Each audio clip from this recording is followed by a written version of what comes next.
What's up, Those Boys fans? I know you're busy. I know you don't have much time in your day-to-day schedule, but right now, all I'm going to ask you to do is hit that subscribe button so in the future, you know what we're doing, what we're up to, and everything you want to be about with Those Boys. Hit that subscribe button.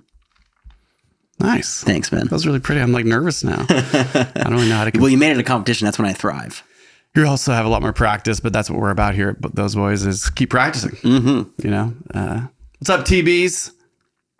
Those Boys fans, do us a big favor. Look to your right, bottom right. Hit that subscribe button. I think it's bottom... Oh, is it bottom right? And while you're at it, hit the like button. Oh, maybe comment on the video if you really feel risky. Go ahead and comment on that video. It would actually really help our algorithm. Yeah. And not only that, we got some great topics we're talking about. Mm-hmm. You're going to want to subscribe to them. You're going to want to follow up with this podcast. You're going to want to keep following up. We have some really amazing conversations coming your way. Mm-hmm. So hit the subscribe button right there, bottom right. And sweet. Enjoy the show.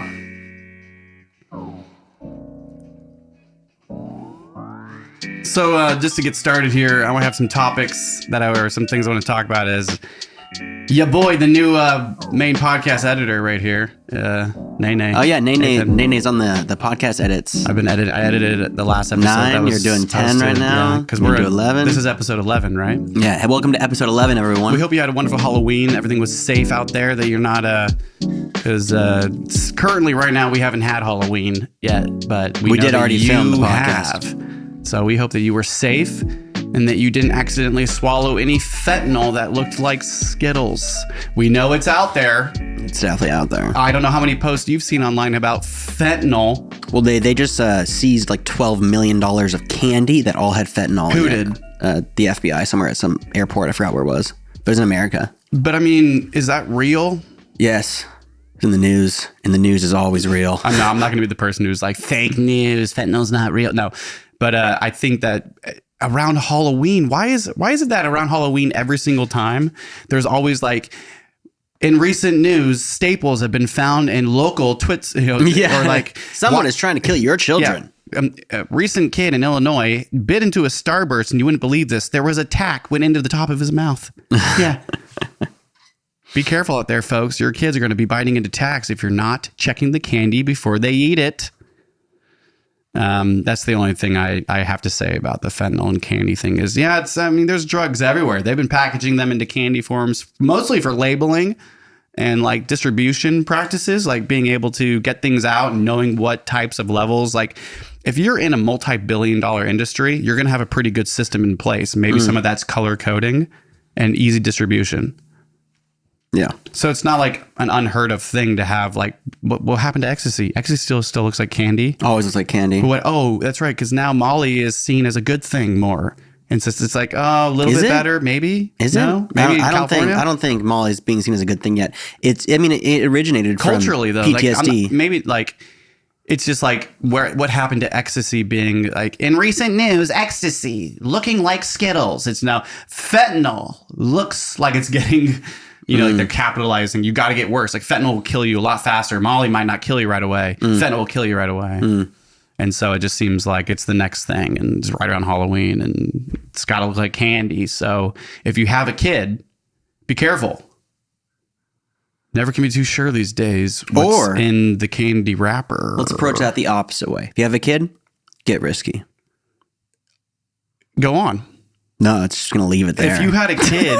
I'm just going to let that be what that is. If you had a kid... My dude, if I had a kid, he's never leaving the closet. He's wearing a sweatshirt all the time. They are wearing a sweatshirt all the time. They're wearing the sweatshirt because you don't want them worrying about any sort of weight issues or gender issues. I just don't want them to get cold. Being cold's tough. There's like being a boy, you could be chubby or skinny. Being a girl, you can be like flat chest or big breast. But if you're either gender and you're wearing a sweater, or gender isn't real, but for whatever spectrum you're on and you're wearing a sweatshirt, you're sweatshirt chest. Yeah, you're chilling. I want my kid to be sweatshirt chest. Yeah, just be a sweater chest all day. Where you going? Put your sweatshirt on. Put your sweatshirt on. No, that's why it's by the door. Put it on your hat. You're wearing your hat today because you're talking back. Sweatshirt and hat. Get the fuck out of here. I'll see you tomorrow. Yeah. They don't even come back every night. They're at a boarding school. Yeah, lovely. This sounds like a wonderful childhood. I'll see you tomorrow. Yeah, because I have a kid, so we know it's more of like, okay, keep figuring out your identity. Yeah. Enjoy the process. I'm here when you want to talk. Go out into the world and figure out your identity. Have fun. Love you, buddy. I mean, bud, pal. Gal, whoever you want to be called, you tell me. You got it, Roboblocks. You got it, Roboblocks. What do you want to be? You got it, Minecraft. Go get him there, Fortnite. Go get him. Go get him, Fortnite, buddy. You know, he's like in soccer now, whenever because he's goalie. And I asked him, I'm like, why do you want to be goalie so much? And he's like, because, man, I can tell that I have more control over the team. And I'm like, I don't know if this is a good sign. Like, you know, he's always yelling, but whenever he does a good save, I can just see it in him. He's like so wanting to do a Fortnite dance. Yeah. And it's like, that's like kind of, I think the future is like, you know how like dabbing was like came from sports. Yeah. And like these like football players do like that. Dabbing came from dance. No, dabbing came from planking came from rugby. Did it? Yeah, he made like the But dabbing came from that dance like crew. lay flat, that whatever that guy was. I don't even know. What was dabbing? Dabbing came from that dance crew. What crew? I don't know. I remember you showing me it when it came up, but it was just like, it's like 5 dancers and they weren't doing this. They were doing the typical like, dab, and that's how it blew up, is the one dab. Yeah. Like, I don't remember, man. All I know is when Logan Paul and company went to the Olympics, and he would do his zoom in really fast dabs. Yeah, I know. The quick ones. The quick ones. Like an NBA game? Yeah. Every single place. I thought dabbing was just so funny, man. It was great. It was planking. The clips. So here's a funny thing about died so quick. It died, but what was great was Dad was like a huge supporter of his. I remember we were in line. We were in Taco Bell once, multiple times. Dad, we're gonna, or no, it was more like, Nathan, we're going out. Where are we going? I got to put some mail in the mailbox. Or I got to run to Radio Shack. We literally got to go to Radio Shack. Sure, Dad. I loved going to Radio Shack. Go to with Dad to Radio Shack. There was, Radio Shack, there was that mailbox, that blue mailbox right there by Radio Shack in Windsor. Yeah. And you would drive up to it, and Mom or whatever, they would be there, and you put it in. And so then Dad had mail, and I was like, I'm going to plink that mailbox. And Dad was like, okay. And I was like, and I just got out and did it. And he was like, nice. And I was just like, did you get a picture of it?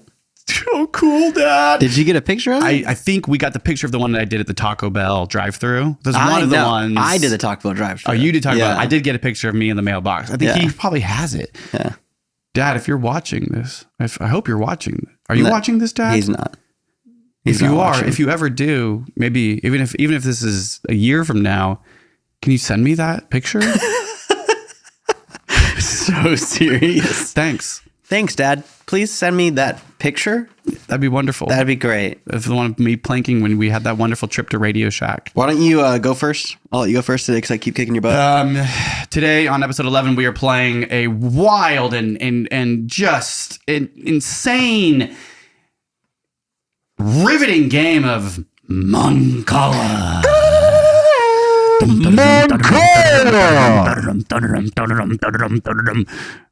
Let me explain the rules, because you were asking me, you were like, do you even remember how to play? Well, there's a couple different ways to play. So remember that when you land in here, you go again. If you land in there perfectly, you go again. And if you land in an empty slot, you take the ones above it, and the most in one slot wins. Are we playing the way where it's continuous going? So if you go right here, 1, 2, 3, 4, you pick up here and go 1, 2. No, because that's the kid way to play. That's the experienced way. Yeah. That's let's keep moving them around and around and around we go, around and around and around. Mancala's about dum dum dum. So the only way you go again is if you land in your base or their base. You can go again here. No, right? you don't. You don't land in their base. You skip their base. You skip their base? Oh, I don't remember. We'll skip base today. Okay, we'll skip base today. But if you land in your base, your last one, you go again. And you say if you landed an empty one, you take theirs, but you keep going. You don't put it in here. No, right? you put it in your pile and you don't keep going. Oh, that's so cheap. Yeah. For instance, do you want me to go first? Because I've lost last two. You keep losing. I'm trying to help you win. Oh, man. I know. And you know what? I wanted to, before we start this Mancala, I wanted to talk to you about this. I used to play sports in middle school, a lot of sports. We've done a lot of stage performance. This is nerve-wracking. We're getting better at this, practicing this. Keep practicing.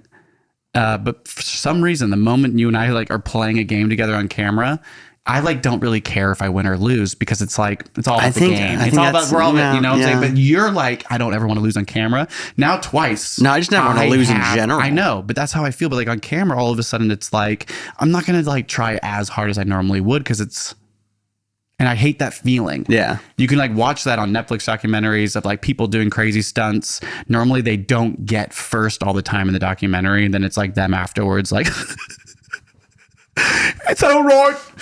I don't know why I'm English. It's all right. Say, dude. I just don't really honestly think it was this year. It's mine. We'll try again next year. And so they're always English or some sort of European, you know. And you're like, damn it. I wonder if they didn't do as good as they normally do. Because or they didn't get first because they're on camera because they know they're going to have a documentary. Well, I mean, that's part of being talented, especially in sports or especially in competition, is being able to perform in front of a crowd as well as you perform in practice. Right. That's why you got to keep practicing in front of a crowd. The more when we were doing Blouse, the more we did shows, the better we got doing the shows. We were always good when we practiced. We were always really good, especially when we were just vibing. But during the live show, it's tougher to communicate. It's tougher to focus. There's all these things going on. People's attention's on you. You can't fuck up. Do you think that's why we drank a lot? No, dude, we drank a lot just because it was the age and it was the party time. And it was fun. And it was really fun to be drunk on stage. And also the backstage life was about partying. So it's like when you're backstage, so fun. Few, especially back then, few and far between people were sober at all, especially in that scene. And so to be going into that like a show, knowing you're the performer, you're instantly going to get a back room. And in that back room, what do? You wait to perform. Want to know it's nervous when you're waiting to perform. And so you drink. Yeah. And you do drugs and you just have a good so much time. time to build up. Like you should, that's like why it's Gotta pump maybe yourself it's smart up, too. to like go to a restaurant and something with friends and like do something completely outside of that show, right? There were so many times we would do that where we would go and only show up to the venue right before we play. Well, once we got a little more efficient. Yeah. Because we learned that the intensity of being backstage. Especially when we had a manager that was working well with us. It's good to show up right before you perform. Anytime we did a show where we were at the show for a good 2 hours before we performed, did not perform well. I don't think. It's when we showed up and we didn't really think about it too much and we're like, oh, we're on stage already. All right, perform. And it's like every time we did that, we just were in the flow. Yeah. Yeah. In the pocket. In the pocket. Go first. Go for it. Okay, fine. I'll go first. Go first. Here we go. Mancala, episode 11. You're going down, little brother. I really hope. Why do you think I wore my fucking USF jersey? I don't know, actually. Going down, little brother. Okay. I guess I'm going down. We should have threw like $100,000 on this game.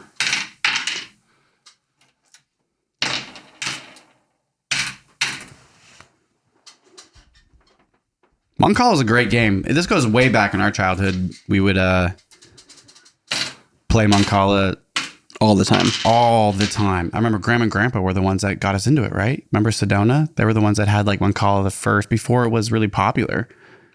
They had gotten it because they were always very much into... Are you watching? You can't take yours. Yeah, it's an empty space. Yeah, but you have to... I thought you have to take... You can take mine. I don't think you can take yours, right? I thought it's just empty space no matter what. But that's like in reverse. I thought it was you can take...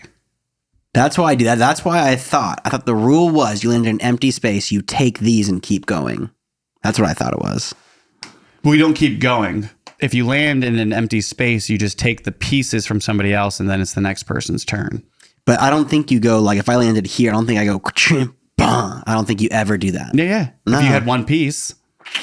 Well, then that would make sense to land there and take that too. I just can't remember if you can take yours too. Like, I think you can take, I don't know if I'm pretty sure you're... Then go for it. Let's play. Well, how about we do it the way where when you land in an empty space, you just grab these and keep going? Because the whole idea is once you get big piles, you keep going in circles and adding to yours. Any empty space, you take the ones apart up from the other side and grab it and keep going. It continues the turn until you don't land in an empty space. Got it.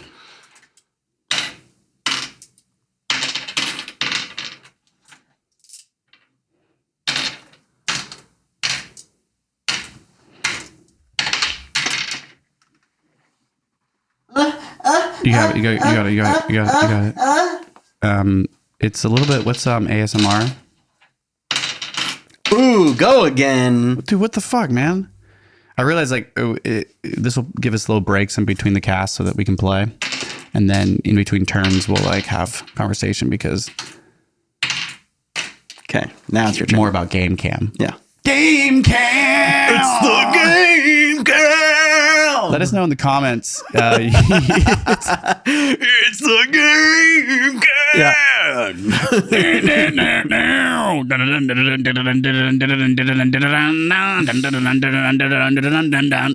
And it's back. Nice.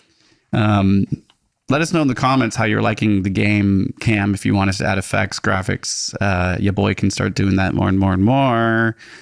Things are about to get so fun with this cast, man. Editing it, and you're right. The moment it's once you get into the work, if you're somebody that enjoys doing it, you actually really enjoy it. You should like talk about a lesson. Always learning is like that's right.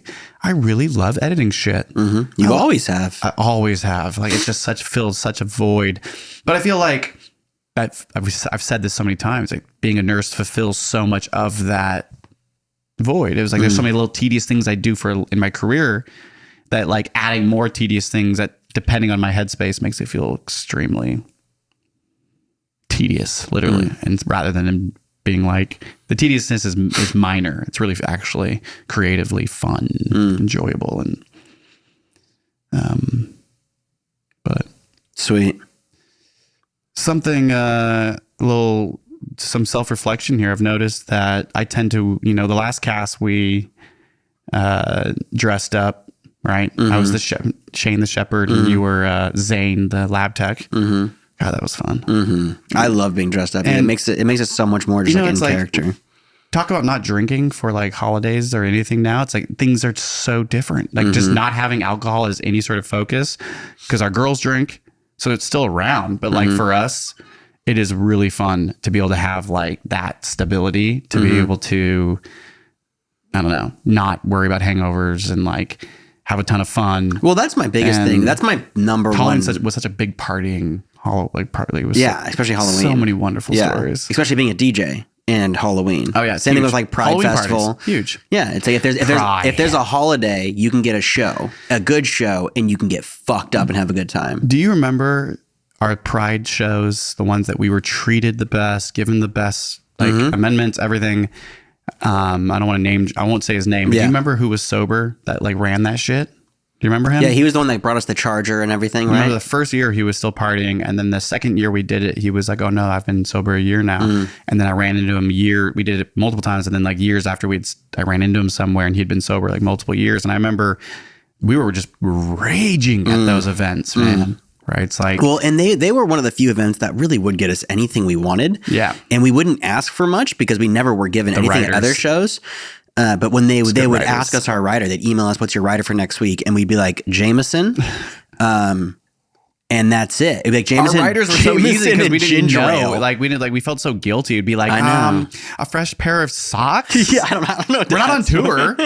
We're driving from the house. Yeah, I have everything I need. But I do remember that one time we lost your Mac charger somehow. Or like we didn't have it. No, it got stolen. It got swiped. Yeah, and the next day, one of our buddies showed up to your house. Yeah, brand new, and they're like $75. Yeah, showed up with a new Mac charger. Yeah, he was like, "I'm so sorry. Please keep up with us." And I was just like, I just love you. Yeah. I love your energy. Respectful. Love your, like this is a community right here. Like, and out of all the communities we were part of, like my work crew, right, from RJC or whatever, I was almost going to wear that shirt tonight. The blouse trap that C-Dog Christian made us. Yeah. Like, and man, it's all about community, right? It's like, it's just about like the homies you surround yourself with. Like Blouse was a lot of that. We brought a huge community, and some communities that we got to be invited into, like the gay LGBTQ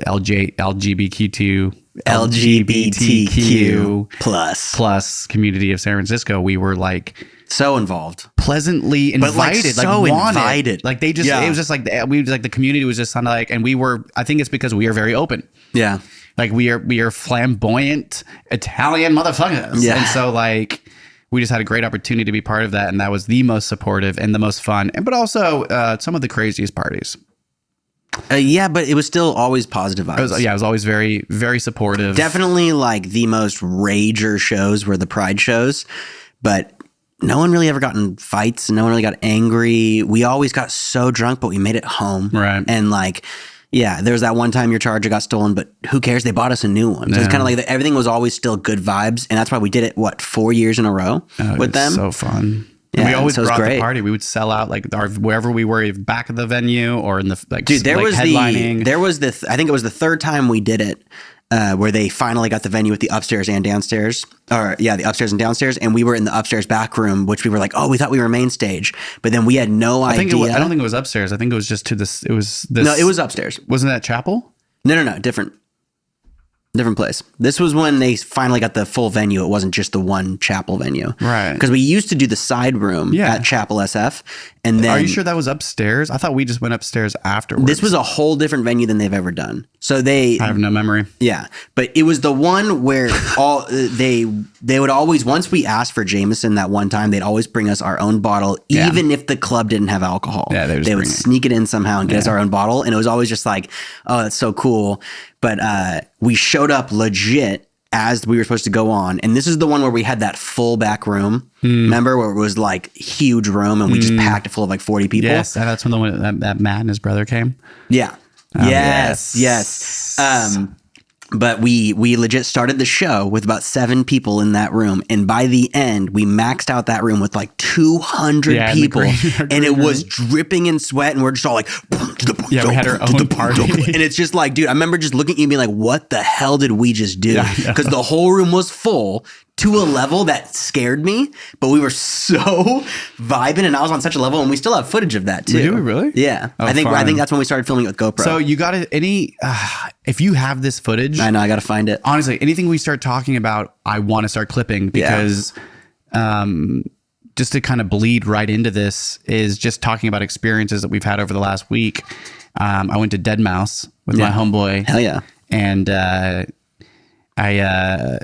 we've been thinking, like, you know how Rich like a glass, whatever it is, this snap thing or whatever. And it's like, I have some great footage of Dead Mouse, man. God bless friendships, man. I never would have gone to a Dead Mouse show or anything like that. It's such a childhood thought to go back to something like that. And my buddy was just like, text me and I was like, hey, do you want to go, like, months ago? And I was like, yo, fuck it, we're going. And the moment we're in the car driving to the city, it was like, oh, this is like, we used to drive to the city when we were in high school to go to Blow Up. And it was 18 plus clubs, and we were doing Molly for the first time. And it was like the same person, new Beamer, because he used to always have a BMW, new Beamer, like older but newer. Like, he'd moved back, came back, and we were like, had this moment where we were both like, oh my God, we used to do this over 10 years ago. Like, and party, but we're going now. He doesn't drink at all. He's completely sober. Like, we did a couple edibles each, and like, we went in and we were just surrounded by people our age, all these older people, and like a ton of like classic younger kids, because there's always candy ravers everywhere. And it was so fucking fun. The music was so good. Dead Mouse is so fucking good. His sounds now are sounds I've never heard. It's all like all rave. Like, very tribal and goofy, and he doesn't like, anyways, but I'm trying to think of like what's a good way to like clap or something, because I want to show footage, because I just have all this footage. I'll just show some shit from it after like talking about it. We can't do the snap. That's Rick's thing. I know. But we also don't have to have anything. We can just cut to stuff. I don't know. Yeah. Normally when I was editing, that's what I would do, is the second you'd be like, oh, dude, play it.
This is how psycho it was. And we did edibles, mind you. Like, Yeah. and everyone else, you know what they're doing there. They're like, Yeah. Still sucking on those little teats, man. dude, put this in your nose. It's nose spray, but it's like nose spray. I've heard about this. Intranasal, like, oh, God, out of nowhere. You're all,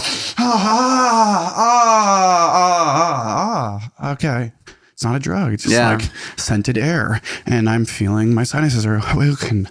This is weird. Oh my God, I'm back. We're back. We're back. And like 4 hours later, we had been dancing for 4 hours. Wow. We were like in the middle for Casablanca and Nero. And I was just like, man, I haven't been to these shows in years. Post-pandemic, people raged, man. It was... Well, it was Bill Graham, too. Oh, yeah. That's like one of the best venues in the area. Yeah, man. Good times. I love Bill Graham. I mean, Kendrick Lamar, Dead Mouse, we're on a good streak here. Yeah. Got to keep it up. We got to keep going. We got to go to a show together. I really wish I came with you to Kendrick. I know. Man. You and Alex would have just... I know.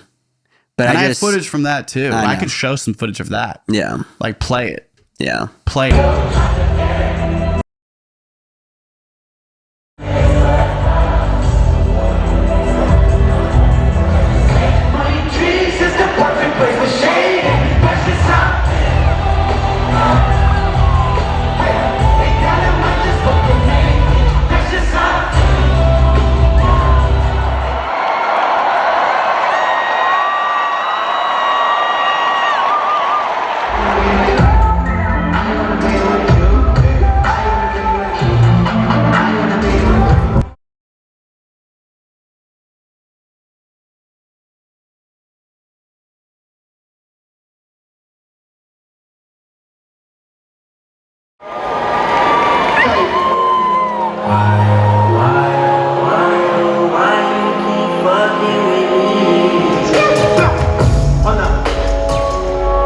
Niggas on me like, niggas on me like, niggas on me like, yeah.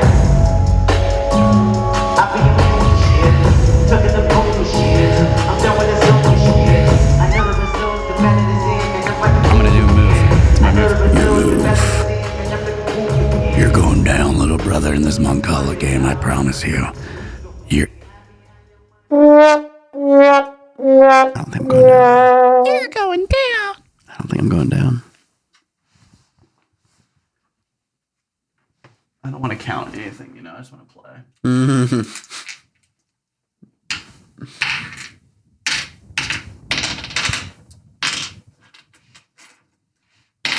No, you don't go in mine. That's right. You're very calculated. Oh, sure. Oh. Sure. Nate's making some moves right now. It's a lot of pieces. Oh goodness. Oh goodness. Don't do it. Don't do those noises, man. Just What a move, man. Well played. that's just because I've played Mancala since I was a kid, so I really know what I'm doing. I think a lot of Mancala is when you pick up, what do they call these pieces? Or we call them, they're not marbles, they're Mancala pieces or Mancalas. They're Moncalis. There's got to be a name for them. Cells, acapellas, is when you pick them up, the scoop is, and then when you place them down is really where they land. Totally. You know, also, it used to be easier to scoop when we had little baby hands. Now I'm like, my little nubs are like touching everything. What a great segue into talking about child labor, you know? Yeah. And like around the country and like how Baby hands. tiny they, Yeah. What was that movie, The Train, where it's like the train going through snow and around the whole world because everyone lives on a train? That was a cartoon, right? No, it's not a cartoon. It had Chris Evans. Chris Evans is in it. And they're going from like the back of the train through the back, the middle, then like, and there's all these different sections of culture and society, and it gets In a richer and train? richer. Yeah, they go through the train, I don't remember this. something spot, train, not train spotting. It's oh my God, a Snowpiercer. I don't think I've ever seen You it. serious?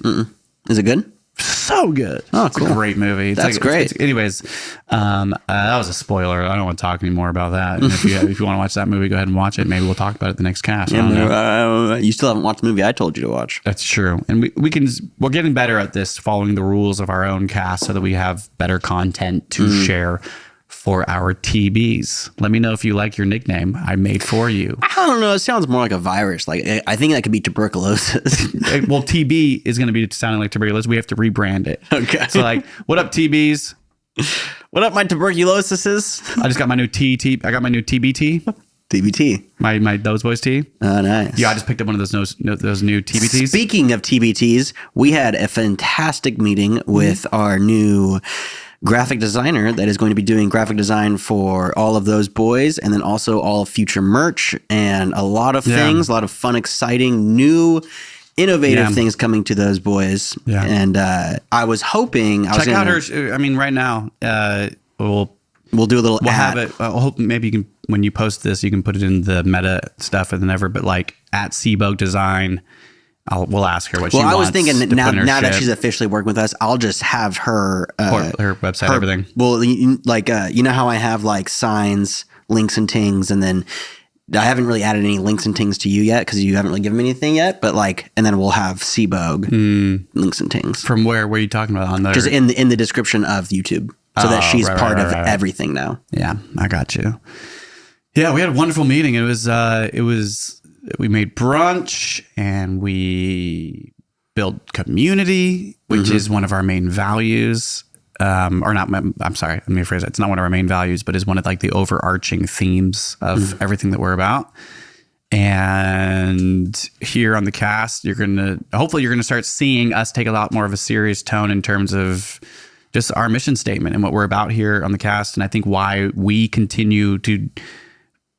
We go through the suffering, struggle, and luckily have the privilege to doing it this way of finding our public voice, if that makes sense. And we are really lucky to have everything we've built here with the money and the ability and and so she really shaped us up into, just like good shit, good mindset, good mentality. And so we printed everything out. And we came up with our strong mission statement here at Those Boys. And go for it, Zach. Okay. You want me to read our mission statement? I think you should read it. I think you should, if you need to hold it and, deliver it. Like, Those boys feel that the conversation is not disrespectful as long as it's practiced respectfully. Therefore, it is necessary. You said it. The conversation is not disrespectful as long as it's practiced respectfully. Therefore, it is necessary. There it is, baby. That is right. I mean, that's what we're doing here, right? I think like in our relationship, what do we do? When we talk a lot about Blouse and the party times and the back of stage, but really what we did this. All of Blouse was you and I in a car driving from Sonoma County to San Francisco. We were either having good conversations or we were fucking fighting most of the time. And it was just so natural because we were brothers, but mostly it was about our conversation with each other. And it was about the process of keeping it going, and it didn't keep going. But we kept going. It just... things happen, but I mean, like, you know what I'm saying? Like, does that make any sense? That like, no, 100%. So much of what we have been about is everything we're doing, just us in the background, is the conversation. For sure. And there's so many conversations that aren't had because they're uncomfortable. Right. And there's also the stigmatism behind conversation that is uncomfortable, that is disrespectful. Whereas if you're not having the conversation, then something's being hidden. And we have to have the uncomfortable conversations that are said in society as disrespectful, respectfully, because if we're not communicating on them and having those conversations, then we're not solving any of these problems. So when we're talking about like, what does it mean to be like having a respectful conversation? So for instance, humor, sarcasm, at what extent or like at what expense, like, is, like, I think that we're going to be living this. Like, we're embodying this mission statement. We have values, and we specifically came up with these values, and our values are growth, communication, healing, authenticity, and brotherhood. These are the 5 main values that we strongly abide by in our lives just as individuals. And so like we have a lot to talk about when it comes to why we like you're in a different place than me, but we are like brothers. We have a brotherhood, so we respect one another. And now that we're doing business again together, it's like we are forcing each other to practice the conversation just together. You and I started our own little community by doing something public, by doing this. Now we have Chantel Bogue, and it's a bigger community, a little more adversity, different personalities, completely different perspectives, stronger like personalities in different fields, ways that we don't have. And we have our partners who influence us a lot. Like we have this, and like, so yesterday it was like, here's this community that we just built of creative artists with what goals? Well, let's figure that out. And that feeling is community, right? That's like the family and all of that. And within all of that huge community is growth, communication, healing, authenticity. And then for us, we're brothers. And that's like a lot of why we're doing this, because we were like, Well, I think that we didn't choose to be brothers. We were just born into this shit. Well, I mean, I think the brotherhood aspect of our values, I think where the importance of that stems from is the reason why we're still friends, because we're brothers. Yeah. We've had such fallouts in our relationship that if we were just friends and we were brothers, we probably wouldn't be here right now. know. And that's but because we're a blessing. bonded We're by lucky. blood, we have had to solve our issues and also grow through them individually nice. and Yeah. together. And I think that's why it's really important to brotherhood is such important to us. So, but we had some really dark times together, man. Yeah. Really dark. And like every time we're around people that know anything about our past, we can use humor to bring up like your hand, for instance, or my kid, or whatever it is. It's like things that really, not my kid, but all that happened around that. And like, is we can joke about these seriously traumatic things in our past that broke us apart for months at a time. And the ways that you would handle me and the way I would handle you would be extremely different. And then like, I think of one of the questions I've asked myself, and like I've asked this about me and Megan too, is like, how are you and I able to do this again? Like why are we doing this again? Like zooming out, like what's the fucking point of this for us? Is it just because we're brothers? No, Right? No, not just because we're brothers, but we are really lucky to have each other, and we influence each other. And I said it in the last cast, like, or a couple casts ago, here the one we just put up, that was like, when you put out music, I feel competitive, feel motivated. Like, you can't be the only one put out music. We're brothers. Yeah. When you put out something, I got to put out something. Yeah. And that's like a brotherhood. It's like not negative. It's actually like encouraging. I've never felt in competition with you at all. But when we were working with each other in Blouse, it was extremely combative. I mean, not all the time. There's a lot of it.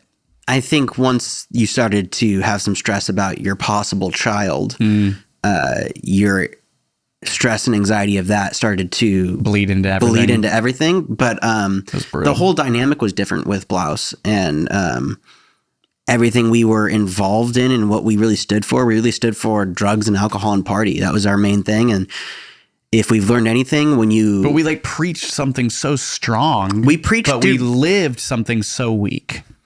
Right? I wouldn't even use the word weak. I would just say we were dealing with, we were hiding our traumas that we were raised in through drugs and alcohol and being on stage in the center of attention.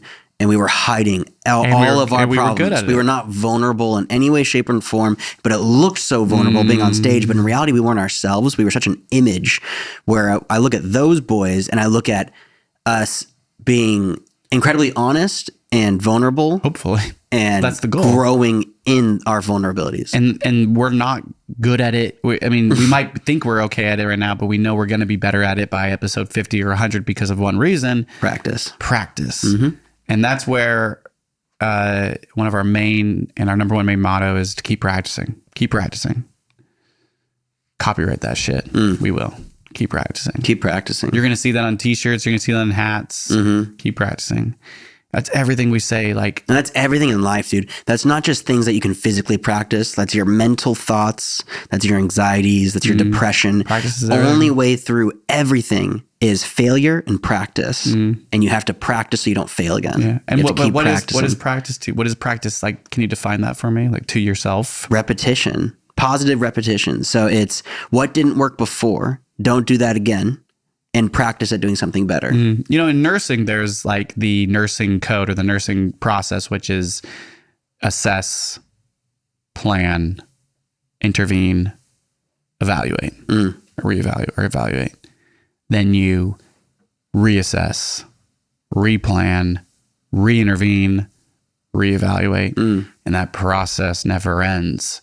It's a constant process of like, how are things going? Let's take a look. Let's zoom out. All right, seems like this isn't working, that's not working, so let's plan on doing this. And then you implement that that plan. That implementation is the risk. But it's not risk if you assess appropriately, plan appropriately, then you're with strong confidence going in, and your interventions should be accurate as possible to benefit. And then afterwards, you're immediately in that moment, you're evaluating what you just did. And that process is practice. Takes that's like all of life. It's meditative. Like the nursing process is constantly like this thing. And like good nurses know that and do that. And doctors are constantly, you're reset. All of that's happening all the time. Like, and then I guess that's maybe a little what critical thinking is, is like constantly being aware that you aren't the only person on the fucking planet, is assessing your life. And like, being one of those boys means to be present in your life, your place in history, to assess your place, to plan your life according to how you are assessing everything, and then to fucking be disciplined enough to intervene that shit, stick to it, reevaluate if it's working, and if it's not, don't just gut back into doing something. Take a step back, breathe. And that's where you and I, maybe you'll disagree with me, but for me, I don't always assess. I love just getting right into that meat. Like, let's build a garden. And I will on purpose do things that I know probably might not work, because the feeling of having to redo it is so painful, I'll never do it again. Like what do you call that? Like when you're self-destructive almost. I think you do that though, because you don't have the personality of you want to learn something, so you're going to put in a couple months of learning it and then you're going to do it. You have the personality of, oh yeah, I want to start a garden. I'm just going to start a garden. And then when I fail, then I have to learn. Do you always start something? I'm getting a lot better at planning. Because you are definitely getting, in your older age, you're definitely getting better at planning for stuff. I think that's a lot of where this comes into picture, right? Is like the life I have chosen to live for the last, I've been practicing, trying to get it. Yeah. There's so much less projection. At least I don't want to say that. Like, at least I'm practicing less projection of emotions. I'm taking responsibility for my feelings. And this is what I was getting at. And I got a little just like explosive in thought, but how do you think, from your perspective, how do you think you and I got to this point again? Like, what did it take for you to be able to work with me again? I don't think, like personally, like what was it that like, the reason why we're here today is because we stopped drinking. 100%. And mainly you 100% stopped drinking most of the time. And I barely drink anymore. And I think alcohol is incredibly toxic, and it is so manipulative, especially when you have a lot of emotions for something. And you and I, alcohol or being drunk, but who doesn't have more than 2 drinks?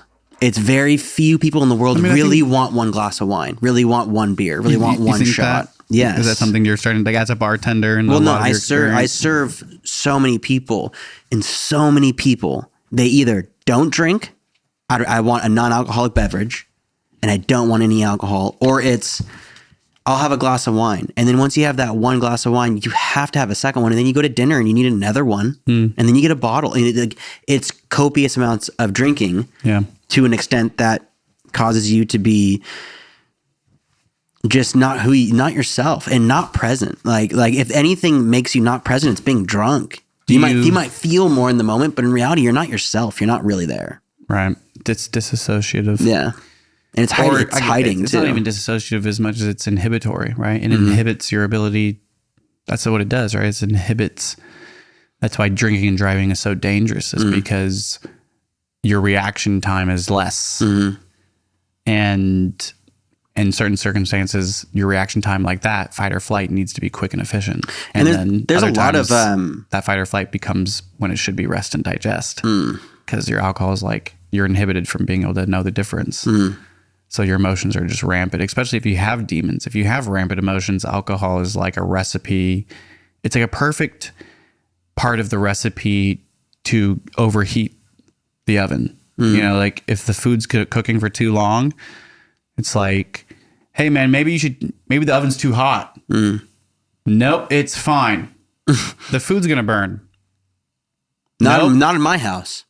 I don't burn food in my house. It's at 700 degrees. It's not gonna burn. It's on fire. It's burning. We should put out the fire.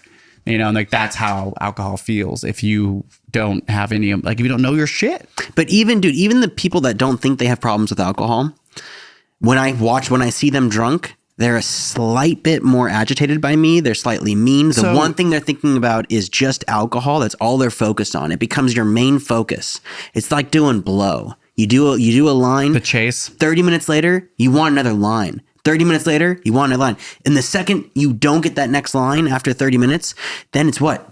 Bad. It's really bad. Same thing with alcohol. It's like you keep drinking, you're having a good time, you keep getting more and more drunk. The second you stop drinking, you're not having fun anymore. And most of the time, once you drink too much, you're not having fun anymore either. But there's always this point of you overdid it, and now that's a toxic. And I think that one of the ways that we can, like, because I'm recognizing how it's like it's so easy to judge other people. It's so easy to assume we know why people do what they do or how they do it, when anybody can have their own view on anything.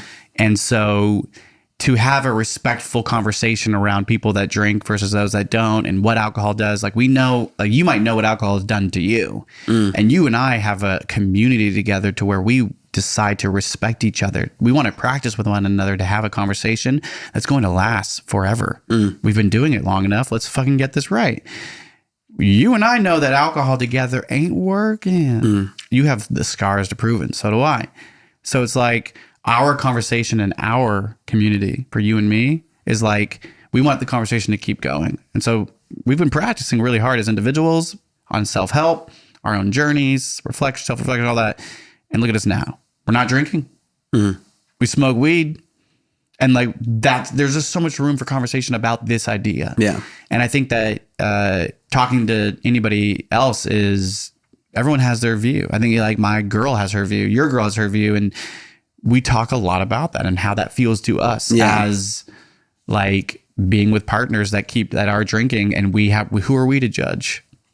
We are professional partiers until we weren't. Then we were professional destructive partiers. Yeah. And I don't even speak for you. Like just knowing me is like, I was so good just until I wasn't. And sure, there was only like handfuls of times that it happened over the course of, Nathan, are you talking about 12 years of just partying? So you're talking about 12 years of, you're like I'm like trying to make sense of it. And it's but like, even when you look back at it, man, I look at those experiences and I'm like, we can talk about the fun parts of those experiences, being on stage, chugging Jameson, playing a show. That was really fun. After that, though, wasn't that fun, though. It's like going into... I mean, we had a lot of fun. We had a lot of fun, but when I think about it, it's like, oh, well, I don't remember we were just raging. all the fun. I think raging, and that's like the thing, that one of the things that we did with Chantel, right, was anti-morals. And one of our anti-morals in Here Now, which is not something we embraced back then. And even she was a part of a lot of, like, you know what I'm saying? It's like, and she would, I don't want to speak for her at all. That's not one thing. We are all inclusive here and we do not speak for anybody else. But I think having being able to grow with each other and know how we've been in the past and who are we to judge anybody, but that I was very hostile. Like, and even if it was a positive energy, even if it was a healthy energy, it could be a hostile energy at times. Like, it just was like, yeah, but why are you so intense? Well, we approached everything with a selfish behavior. And when I say selfish, I mean more of, we're going to be the best. We are the best. You just don't know it yet. And that mentality normally never plays out well in the end. Rightness. Yeah. Like you've been saying a lot recently, is you're much more soft now. You approach everything with softness. Yeah, that's like the word is soft love. Yeah. Simple. But and that approach is just so much more inviting to everybody, even if they don't agree with you, even if they're drunk, even if they're crazy, they're mad at you. if you approach other people's energy with, I'm so much better than you though, and you need to worship me, that type of mentality, which we really, Yeah. I mean, we didn't say it like that, but we had that mentality there that we were Blaus, we are the best, and we're going to change the dance scene. It was part of the image was like, we deserve this. We know we're good. Like we're good enough. And like, that is a failing recipe, right? Yeah. That is ego. At least for us. At least from what we learned. Sure. I mean, narcissists can do a really good job at that and never feel anything. No remorse. And so, sure, maybe a superpower of evil villains is the fact that they're narcissists and they never have to feel what it feels to hurt others to get their success and gain. And it's not us. I've always had... I remember in my beginning of therapy a few years ago, I was like admitting to myself, like, I'm not a narcissist.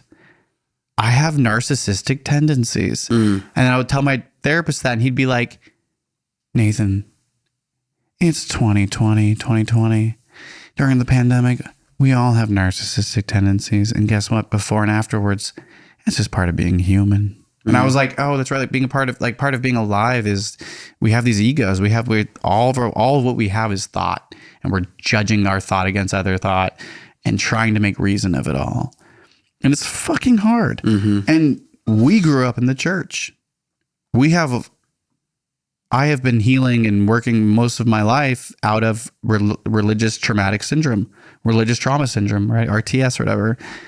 And I've accomplished a lot of healing by having the conversation. The conversations that were told to me that were disrespectful. Yeah. The conversations that I were told not to have. They weren't even communicated to me. It was just, the culture was, you will not have that here. Yeah. You don't talk about that here. You do not talk about that here. And I think where the divide happens from like that background or whatever, like parents that are extremely religious, is how do you keep the conversation going? How do you, like, I know I've gone through a lot of hate and a lot of pain and a lot of anger towards the church, but the church is like dad and mom, and it always is. So it hurts. So when I hate the church, I hurt because I'm hating my parents. It's like this guilt, this trauma. Well, how do I do this, man? Right? Yeah. Like, that's so much work, and that's hard, and it's scary. And we're in our you're in your 30s now too. We're in our 30s, and it's like, I feel like we've accomplished a lot. Or I know I have. I think the only reason why you and I are sitting here today is because of the work you decided to do on your own. For your own. And I always looked up to you, man. Like when you started therapy, I remember telling mom and dad, you guys need to get him into therapy. Start thinking clearly, mom.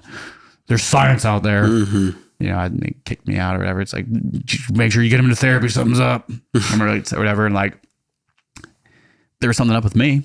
But I never got a therapist. Not until way later. You had a lot, and like, sure, you had the Christian therapist first, right? And there's so much we can talk about our upbringing, our experiences, but like, our mission statement really comes from our experience and like where we are today and how much we really believe this really matters, and how if we are not the center of the universe, and we were born into a culture that was like, you're here to help others give their life to Christ. You have found the way. You found the path. And so you know the truth. Go help those that have been lied to. Know the truth. You're the truth tellers. And it's just such a reverse of the opposite now. We're not. I'm not the truth teller. And I'm not here to tell anybody their truth. I'm trying to learn how to tell myself that truth. What's my truth? And I think that we are here vulnerably doing that now. We are speaking our truth, and we're really good. I'm really good at using humor to hide behind it, you know, and like, okay, this is getting vulnerable. So I'm going to be really, people love humor, and there can be a lot of truth in humor. And we see that all over everywhere online. Yeah. And we will capitalize on that shit. It's just natural. Yeah. We learned that firsthand from our father. He's like a master of sarcasm, deflection, disassociation. We don't talk about that here. We're going to make a joke instead about what's really awkward. because that's what's important, is to talk about what's awkward and figure out why you're not allowed to do it. Well, and it's interesting once you start to notice that you might deflect. Everyone deflects in some sort of way, but when you deflect all the time and you start to realize it, especially when it comes up in therapy and your therapist starts to tell you to realize how you're deflecting in every aspect of your life, you're always deflecting your trauma. You start to realize how traumatized you are. Or emotions in general. Yeah. Just your emotion. Because when we have all of us have a history. Like I have an agenda. I have a history of my life, whether that's with mom, an agenda with mom, dad, my partner, you, anybody. But like in my own personal life, I have a history. And within that history, there's a lot of trauma. That trauma and that agenda, even if it's not traumatic, just having a framework of having such an experience to lean on, to judge myself under and all of this shit can lead to this emotional reactivity. And that emotional reactivity is ungrounded most of the time because it's reactive. Reactive is fight or flight. Yeah. And fight or flight's survival. Not really thought, it's just done. It's just reactive. Yeah. It's just like if a fly, I'll just do that right naturally. It's like if I see a spider, I'm not even trying to do those faces or feel that. It's just naturally reactive. And I get made fun of for it, but it's like, I don't fucking care. I'm not choosing my hair to feel this way. Yeah. Leave me alone. And like that makes sense for spiders. Yeah. So you're like, come on, you're such a... Gender isn't real, because Megan goes over and like takes it and like eats it. In the South, we eat these. And, but like you could kind of like apply that analogy to getting in a conversation with your girlfriend, getting in a conversation with your brother, getting into a hard conversation with your mom. And there's such an agenda with these people. There's such an agenda with these types of relationships. And there's so much pain. There's so much, and depending on your upbringing or whatever. And so that emotional reactivity can be like as if it's a spider. You can be like, oh, kill. Yeah. And that like kill shot, that kill thing, that thing you say that shut it down. Fuck this. We're done. No, I don't mess with flies. Yeah. And it's like, that's the conversations that aren't being had. Those are and like I am at fault. Yeah. But because if you had those conversations in a healthy, respectful environment, guarantee you wouldn't react that way. Yeah, maybe. I think that's the conversation you and I get to have here on the podcast is like we're brothers. So we got to experience a lot, but you had a different experience. And we're going to talk a lot about our experiences, but a lot of it is like we've healed a lot and we are healing all the time. And we have found wonderful, significant others that just like want to be part of our lives, that we're so lucky.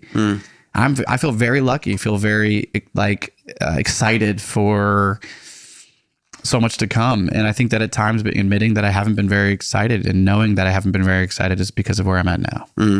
Recognizing the power I have to say no to drinking this whole year is something I've wanted for years.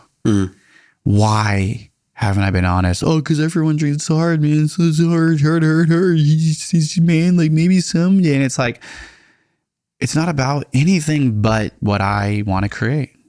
And it's a lot easier when I have a community that supports that, that sees me, that makes me feel safe, that motivates me. And that's you, brother. But I think you did a lot of work, and I've done a lot of the work as individuals, that self-reflection, that growth. That was when you asked me a year and a half ago when we started doing this, it was like I still had so much I needed to work through to be able to like understand what I needed to be for us, for the conversation to keep going. Definitely. And so, yeah. Totally, man. Vibes. Wait. I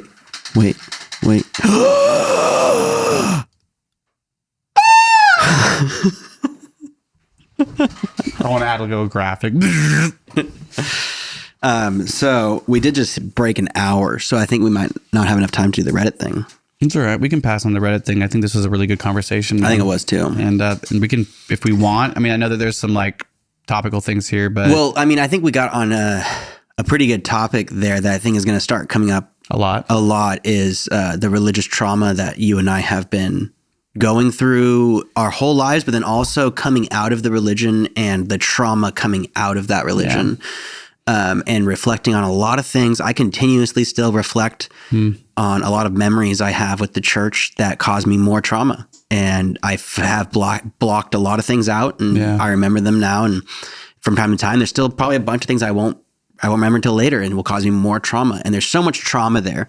And I just want to make a statement to those boys fans that I know you are standing for, that if anyone out there is experiencing religious trauma right now, or is even in the church and has questions about things that you don't agree with the church, or things that you just have questions about, we are always open to answer your questions, and we will answer them respectfully and honest. And we are not trying to cause any issues with church or any issues with anyone with opposing views. We just want to have the conversation because we think it's incredibly positive and it needs to be had. Absolutely. And it can feel extremely negative. Yeah. And it needs to be had. And hopefully we can say all we want, but nothing will be, I mean, trust trust requires practice. So we hope that if you are watching this, you sense the vulnerability and genuine authenticity that we're holding in this cast. And we're sarcastic, funny guys, but at the same time, those boys are, we practice a lot of what we preach. And we live a life where we did it on stage, where we practiced a lot of what we did not preach. And we got really good at that practice, and it broke some shit, literally physical and emotional, but it didn't break anything. We healed from it. Yeah. And mentally, physically, and emotional. And I think that within all of that, like, my soul is vibrant, you know, and I'm so proud of who you are growing into. And as an older brother, I will always be your older brother, right? I always feel that. And I think that that'll always remain the same. And I've learned over the last few years, and most importantly over the last year, how much I need to respect that. To be able to have a successful conversation with a younger brother, you have to respect your younger brother. And that shit is different. That's a learning curve, because you're the older brother, and you're younger, and like that whatever that looks like to you, right? Is I think like I'm learning how that feels when you really respect me. It's like, oh, this feels good to be respected by a younger brother. You know, it's like, it's just different. So I think that hopefully you TVs out there will trust us in this, and most importantly, keep practicing. Definitely keep practicing. Like, you should probably practice at this Mancala game that you're about to get your ass kicked. All right, we're going to switch on over to this game. Mancala, we're game cam. Fuck, man. God. Breaking my That's a pretty eardrums. cool sound, though. Cue game music.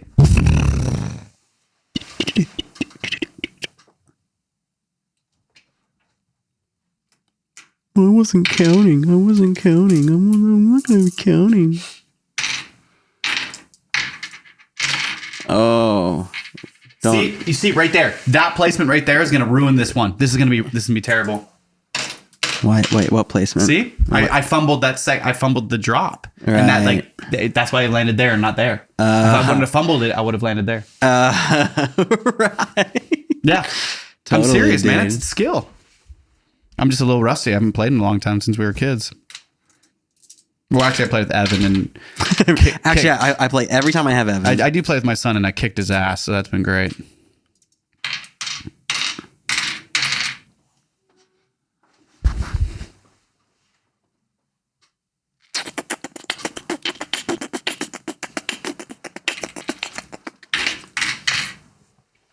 Rough, dude, rough.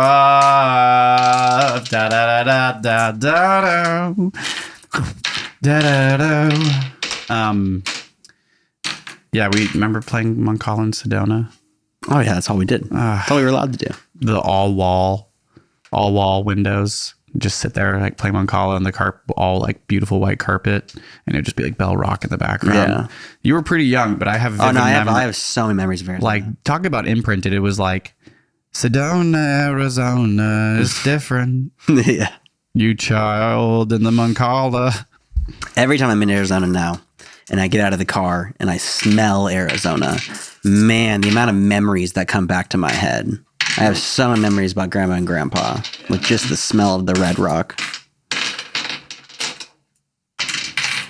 We were just there when we drove across country and had we did a bunch of hiking or not bunch, but I mean Megan woke up at like 4 a.m. and watched the sunrise.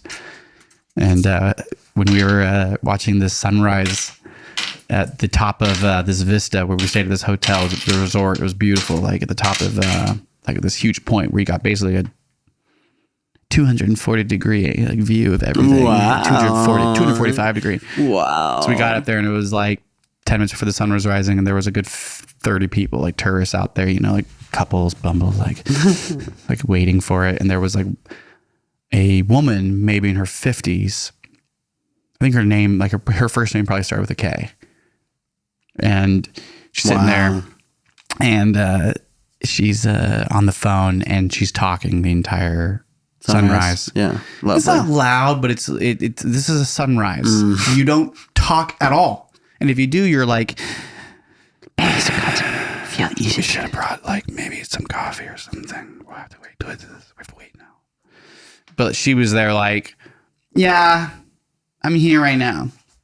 And I'm waiting right now. Like the sunrise. I'm waiting for no, I brought a chair. I'm in a chair right now. Yeah, I'm sitting. She's probably just talking to like her boyfriend or something back home. I'm sitting, yeah. And so the whole time it's like, I tell Megan, like, you know, whenever this happens, whenever you're like, most people might be like, this is ridiculous. I'm like, that's an opportunity to enjoy the better. Like, we get to watch a sunrise in Sedona during this.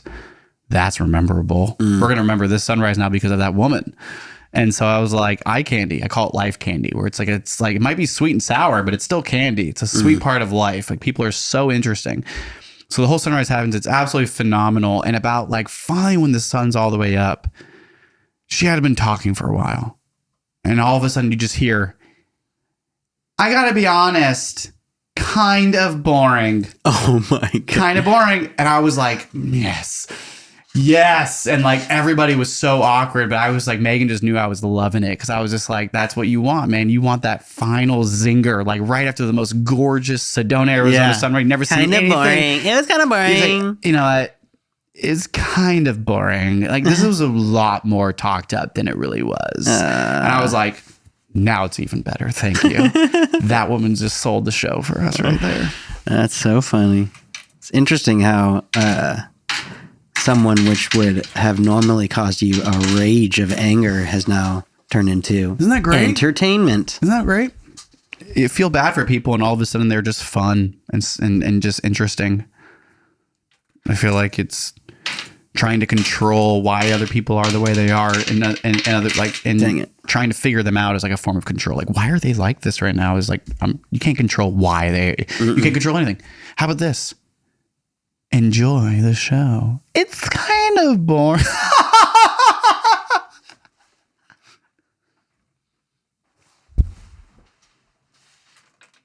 That was good. I like it.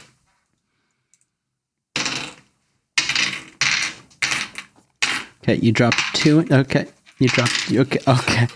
Was it here? You did drop 2 in there. There you go.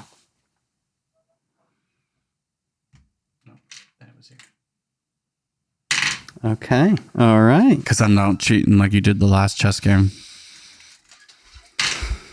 No, you didn't cheat. You spilt the soda water, and then it was like, oh God. You are in the lead just based on the way it looks. It looks like you have a heavier bank of Mancalas, potentially.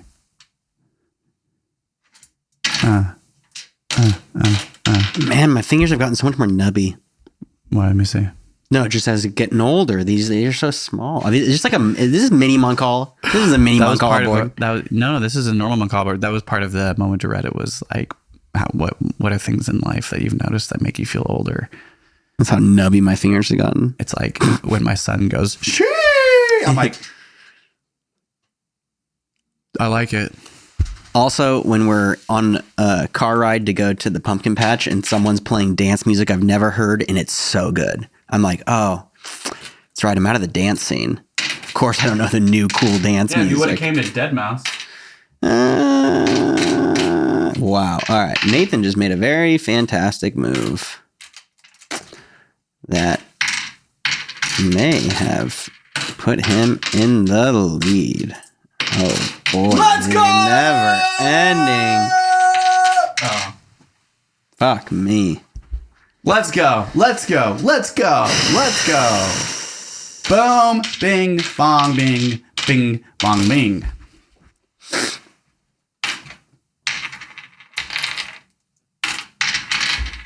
No, no, no, no.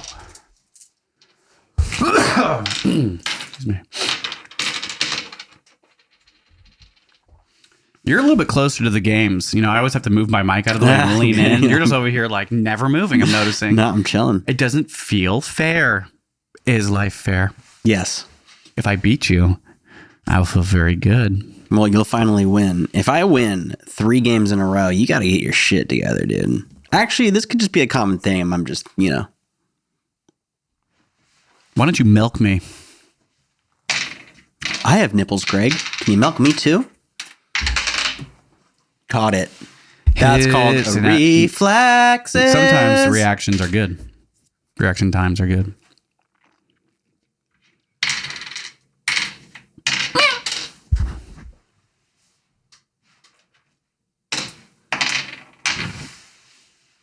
What is she going to do? You going to use that big pile and go around the water bend?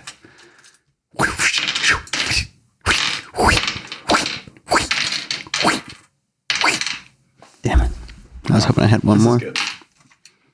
Of course it's good. You got them all. Damn, you're just smashing me at this moment.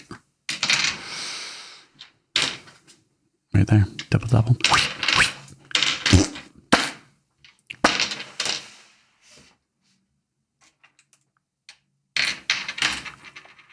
Oh, there you go. There you go. There you go. Oh, snap. I can't even go. I can't even go. Look at him go, folks. What is going? This is my favorite part. That's mine. It's my favorite part. Hey. Oh!